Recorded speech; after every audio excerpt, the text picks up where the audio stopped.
Yes, Chef. With Ryan.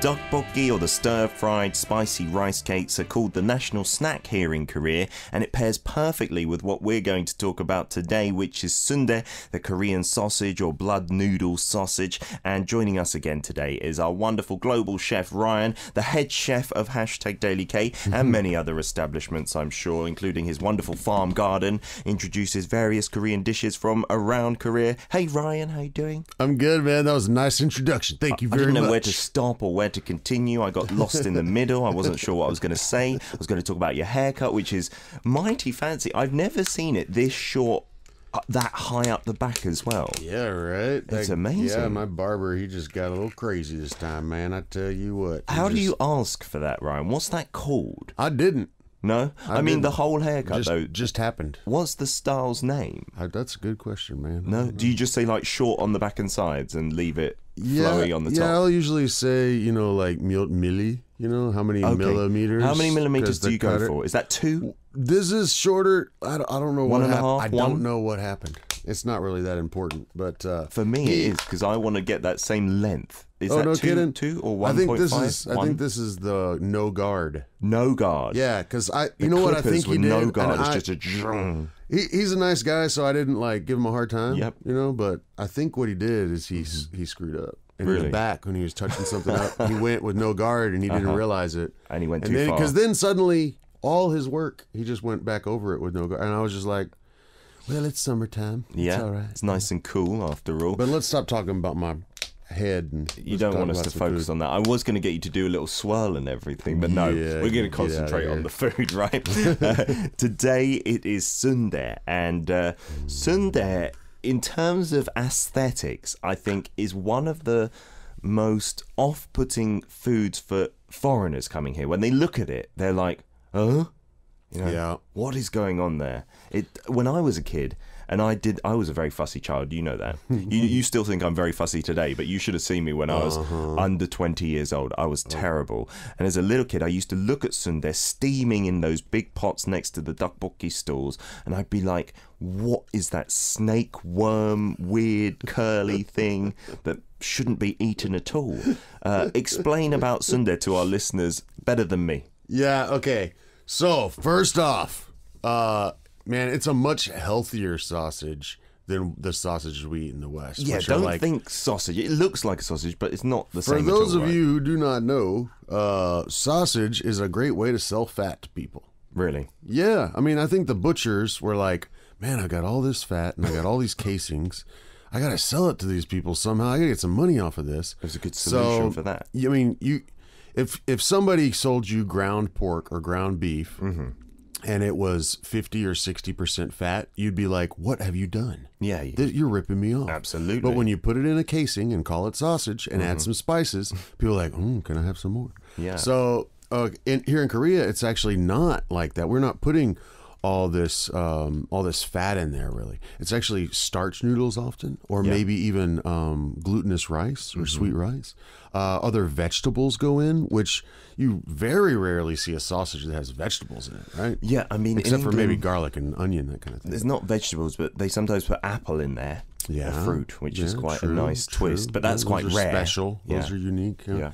So whenever you see it on a Korean menu, if it has an English translation and it says blood sausage, people are like, oh my God, I want to have blood sausage. But it's not like if you've had black pudding or blood pudding. I know you tried that growing up and you probably hated it. I haven't actually tried it once. Okay. I had it in my household many times. I shunned it because I know what it is, that kind of congealed pig's blood. That solidified is really almost. Reduced down. Yeah. That is really thick and heavy and really heavy in cholesterol. Yeah.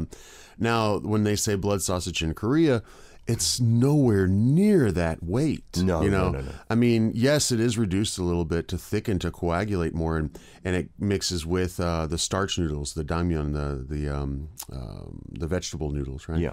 And then sometimes the ones I really like are the ones where they add in the perilla leaves, the kidney, maybe some some like scallions or Korean leeks. Often you'll find, down in Jeju, man, there's some really good ones down in Jeju that use, definitely there's blood, but there's also the chapsal, the sticky rice inside with the noodles, and those are really meaty. A chef friend of mine, he introduced those to me. I didn't even know about these awesome sundae down in Jeju, and he was like, let's open this bottle of red wine and let's grill, because sundae is usually steamed here, or always. He's like, let's grill it on the grill slowly. And man, it was awesome. Sliced with a glass of red wine, like a heavy cab or something like that. It was awesome together. I can imagine that, actually. Yeah, the bloody. I think someday the world will realize about this Korean sundae and look at it in a different light. But you're right. In terms of looks, when you first see it, it just doesn't look appetizing. What in the world? Yeah. So can we get some out to show our listeners? Yeah. I've been waiting. I went to 2 restaurants this morning. Because this is something you can get at many, the equivalent of Korean fast food restaurants that sell tteokbokki, that sell kimbap, that sell sundae. Right. It's such an easy thing to find. Similar to sausage, you don't have a lot of people making their own sausage at home. Yeah. I've done it, and many times, actually, it's a lot of work. It's really messy. To make sausage or Korean sausage, or both? Both, yeah. Casings are, you've got to have the right casings. They have to be fresh casings. There's synthetic, there's natural, but there's all kinds of issues that come up with those. You don't want them to split open while you're steaming or grilling or whatever. Of course, that's the disaster if everything flies out. So we've showed it on the special camera that we have for Tuesday's edition, and I can say, look, hand on heart, even though I like this, it doesn't look nice. No, it's just really dark in color. It doesn't look special at all, does it? Yeah, and so we've got 2 things in this little tub here, right? Maybe we can well, first off, right on top, here, you can put some on here. Okay. Right on top, this is not everybody's favorite. This is pork liver. Okay? Yeah, not my favorite at all. In fact, not my favorite. I don't eat it. You never eat it? No. It's really rich in iron, of course, so it has that iron flavor, and it's fairly dry. And in Korea, it's really common street food with the simplest or most common type of sundae, which is this one. This is the one with the starch noodles. Yeah. And it's really springy, and not a whole lot else in there. This just is actually the pig's blood and the starch noodles, and that's it, right? Right. This is really the most common one, but it's my least favorite. Actually. Okay, and you're right. That is the most common. It's the easiest, I'm guessing, to prepare as well, because it's just starch noodles. Right. I mean, you can get this any day of the week, 24 hours a day, on like a pojangmancha, like a street food. And what would it cost? About $2 or $3 for like a pretty big plate of it. But like this kind of portion, I don't know, was this an 1인분 or 2인분? This is a modum, like a mix. Oh, a mix of sundae. Everything. So we've actually got a few different kinds, which is what I'm excited to show folks. I see. Yeah, that is different. What's in there? Yeah, there's the more vegetable one, and then there's one that has more like heavier meat kind of to it. Yeah, I've not seen that. Yeah. So this one that you put out in the front. Oh, that's the heavier meat. See the darker color? Okay. That's the heavier meat, and yes, more maybe boiled down blood. And then this is the more vegetable one. Yeah. And what are we talking about in terms of vegetables? Are those onions? Onions, garlic, sometimes carrot, perilla leaves, scallions. Yeah. So the one that we showed first, is by far and away the most common, the one that you'll see everywhere. And then to get the other versions, usually you'll have to ask or specify, And the most common way to eat this is just to dip it in a bit of salt and, is it chili powder? And I've got together. Yeah, I've got it right here. Yeah. Okay. But then there's another way that I love even more, and that's with the in Korea, there's all these tiny little fermented shrimp. And it's a really common sauce called seoujang. You know?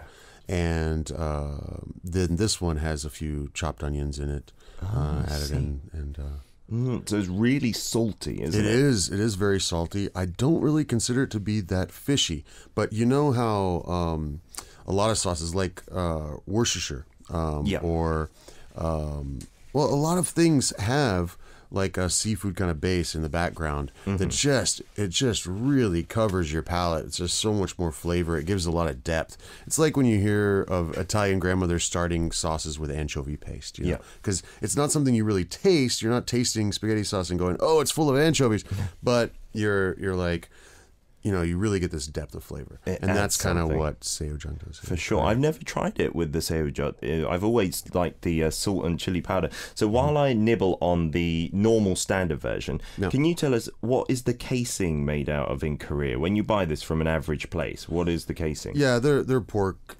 casings, like pork intestines, just like other places in the world. Okay.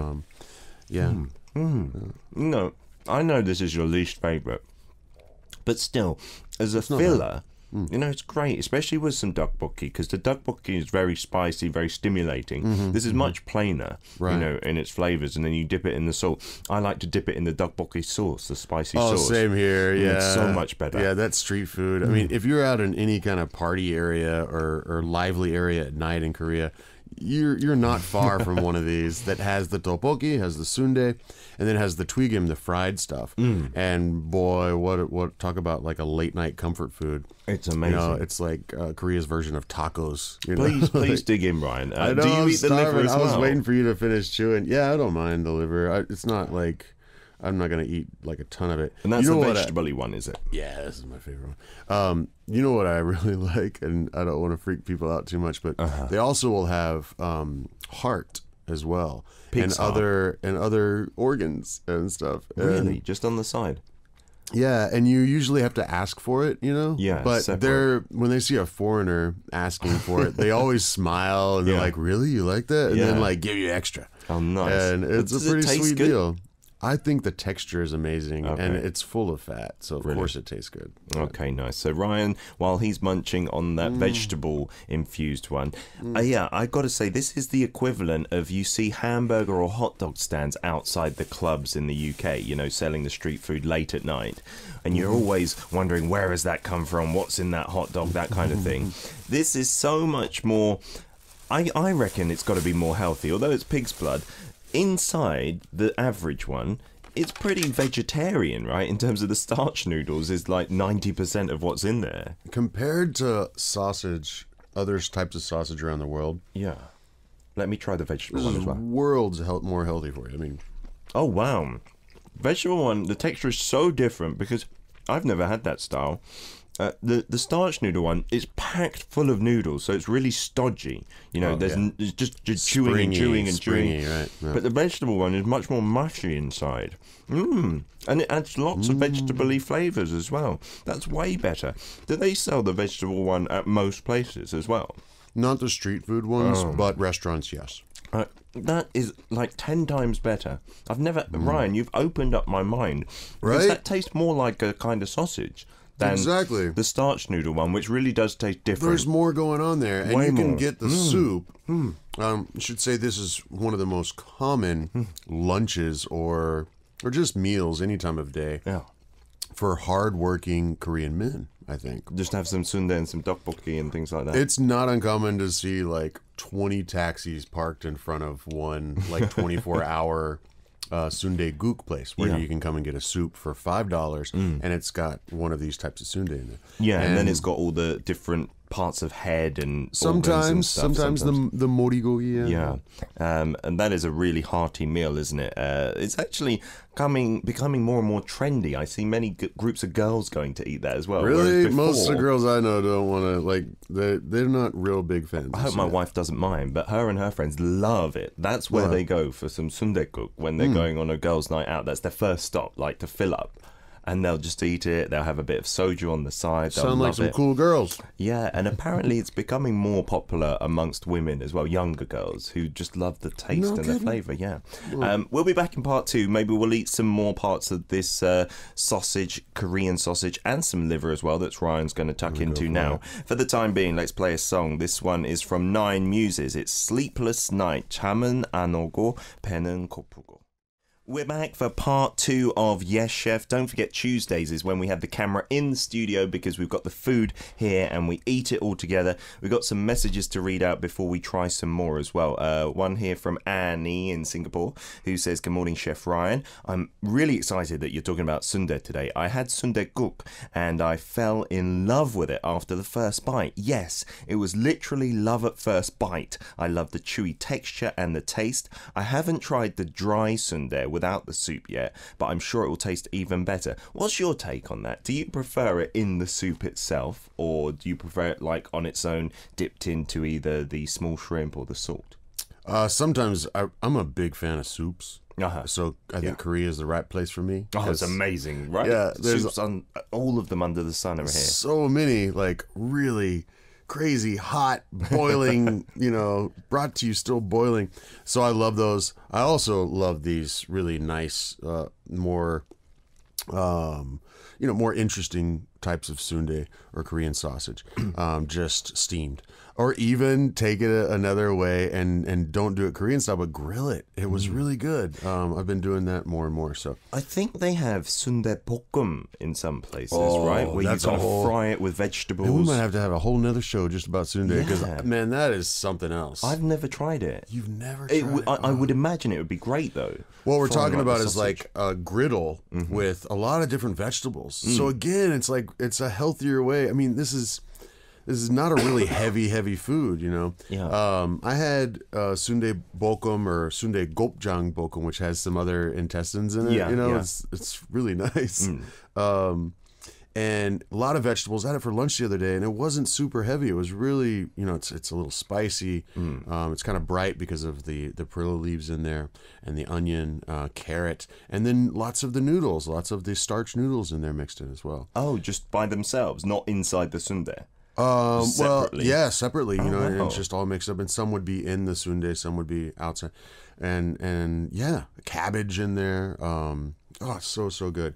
But soup, I forgot to mention another thing. When you get sundae guk, if you just start eating it, I wonder if Annie just tried it. She probably doctored it up because they'll teach you at the restaurants. They'll show you how. But you've got all these different things that you add on your own. When it comes to you, it's just a kind of a milky broth. Yeah.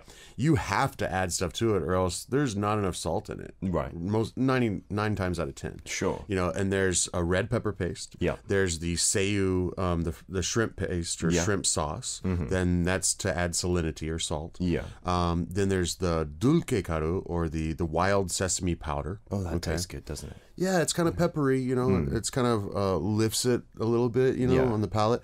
And then there's usually some chopped onions. Yeah. Or garlic chives on the table. Am I missing anything? What else? I think that's about it. Oh, you have to have the kaktugi mul.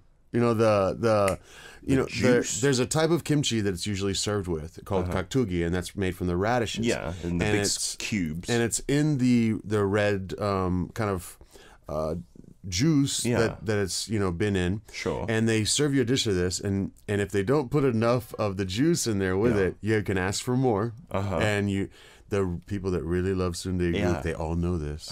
You pour a little bit of that. Really? Which is going to have a little bit of spiciness, but plenty of garlic.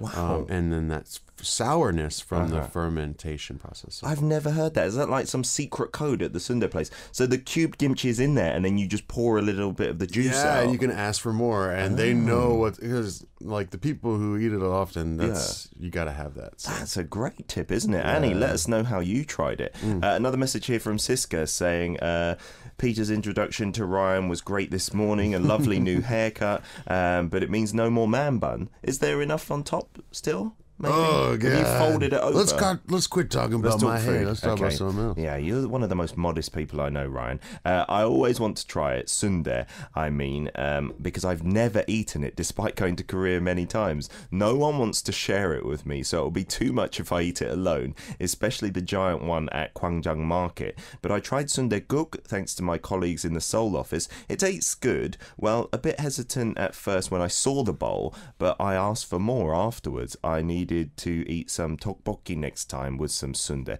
Definitely give it a try, Siska, because, okay, it may be a bit of food wastage, but even on your own, try it, because one portion is only like $2-3, like we said. If you don't like it, yeah, you can throw it away, I suppose, but it's definitely something that's different to anything I've tasted. And you know, Ryan, I was thinking, this sundae, the way it is in the studio at the moment, it's one of the few foods that we've done that is completely not spicy, you know, that anyone could eat. You know even what? if you That's a really good point. Yeah, there is no spiciness to this at all. And you opened up another one. Is this different in any way, by the way? If we can get the camera on this one. This is a different place, and it has starch noodles, but it also has vegetables and a little more meatiness to it. Okie dokie. So I'm going to try this one last time. You tried the liver in the song break, but as it looks... Yeah, you know, I was hitting these places right at pretty opening. Dry, isn't it? You know, yeah, that's not good. No. Yeah, I could tell by the dark color on the edge. Yeah, but I hit that restaurant, you know, right when they were opening their doors this morning, and they're like, "Oh, it'll be about 15 minutes." I was like, "Okay." Mm-hmm. And that liver was obviously, I'm afraid they put it in a microwave, and that's why it's because I've never had it that rough. It's not usually like that. That sundae also tastes very different, that one, to this one, like in terms of the vegetable profile, because it really depends on whoever's making it, what exact vegetables they put in there, right? Right. Yeah. Could you make this at home then? The casing part and putting it into a sausage, that's the difficult part, isn't it? Yeah, stuffing casings is kind of a pain. You need like, because see, you have to put the casings onto kind of like a pipe, right? And that pipe, and then you have to be able to push your filling through that pipe and let it come off and feed off of there until you run out of the casing, and then you tie them off. But yeah, you know, that's something else I wanted to mention to Siska too. Is if you don't want to order one, folks are so nice here. When you if you walk up as a foreigner, especially, walk up to a pojangmancha or a street food vendor, and you point at something, and you know, you just ask nicely, "Can I just taste it?" They'll cut you a little piece and let you taste it. Yeah, for sure. Yeah, folks are so friendly. I really feel like they would. So. Absolutely, 100%. I'm sure they'd do that. So that's what we've been talking about today, sundae. And in terms of health benefits, apparently, like eating the pig's blood and stuff, it's rich in iron. Maybe it's good for hangovers, because they often eat here the 선지 해장국, which has the congealed blood inside, because they believe having more iron after drinking is a good cure, right, for drinking. So that stuff can be really good too. I know it sounds strange to folks, but congealed hardened blood in a soup. I've tried it. It's too irony for me. That's what I can't get past, because it almost feels like there's metal in my mouth. You know, you can feel a real iron. I sometimes get that from spinach as well, because I'm a little bit sensitive, you know, when I'm eating stuff. But this sausage, just a little bit, it's so different to a Western style sausage or a hot dog. Give it a try, and definitely try the vegetable one, because the noodle one is so different. It's so springy and chewy. There's cabbage in that one too. It's really delicious. And one tip, that when I was living in England and my wife was craving sundae, it's quite hard to get in England, you can buy it like vacuum packed in Korea and just take it on the plane as well, and then put it in the fridge or the freezer, depending on how long you're going to have it. They actually freeze okay. I prefer not to freeze anything if I don't have to. That I'm going to eat. But the ones that I got from Jeju, you know, I bought a ton and brought them back here on the plane, and I couldn't eat them all at once, so I froze some of them, and they thaw well and hold up too. So. Yeah, so maybe a good gift idea when you're coming back from Korea to your home countries. You could give it as an interesting gift to some adventurous friends you may have. So don't forget, you can check out this video on our YouTube channel. It should be uploaded around tomorrow if you type in Arirang Radio, yes chef. It's been the sundae, or Korean sausage, and you can keep up to date with Korean culture every single day on #Delectable 9 a.m. to 11 a.m. on Arirang Radio.